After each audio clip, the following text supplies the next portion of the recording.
ერთი და იგივეს გვიმეორებენ უკვე წლებია. ყველა არხით, ყველა საშუალებით, ყველა მხრიდან. პირველი ნაბიჯია შიშის შემოტანა.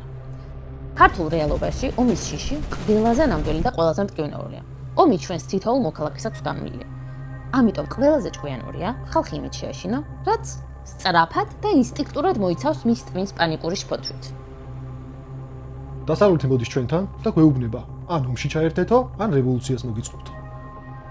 მეორე ნაბიჯია რომ დახატონ ტრისხატი. რეალურად ვინ უნდა იყოს ეს მტერი? ტრისხატი უნდა იყოს ის ადამიანთა ჯგუფი, რომელიც ჩვენს ძალაუფლებას უქმნის საფრთხეს. ჩვენ შემთხვევაში ვინ არიან ეს ადამიანები? რა თქმა უნდა, სამოქალაქო აქტივისტები, ქართული არასამთავრობო ორგანიზაციები და პოლიტიკოსები.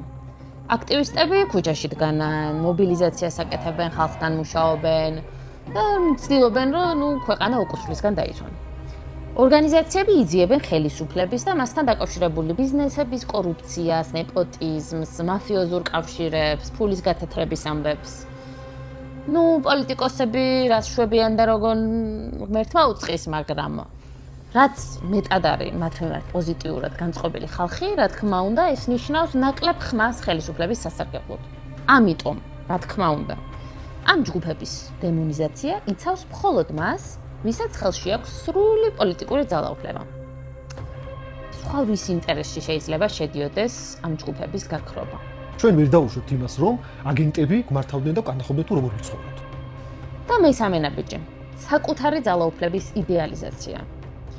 ანუ მას შემდეგ, რაც ხალხი შიშით არის დაძაბული და მტერიც უკვე დაანახე რაღაცნაირად, მესამე და გადამწყვეტი ნაბიჯია თავის წარდგენა როგორც მხსნელის, ერთადერთი იმედის და სტაბილურობის გარანტის.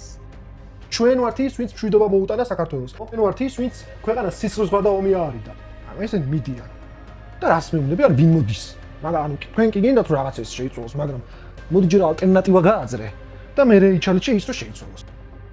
მიხვდი როგორ მუშაობს პროპაგანდა და მიხვდი საერთოდ რა მარტივია ქვეყნის უდიდესი მოსახლეობის манипуляცია, როცა ყველა სტრუქტურა, ტელევიზია, გაზეთი, ინფლუენსერი, მღვდელი, ფეხბურთელი და უბნის ბირჟაზე მდგომიც შენ გეკუთვნის. ხვდები?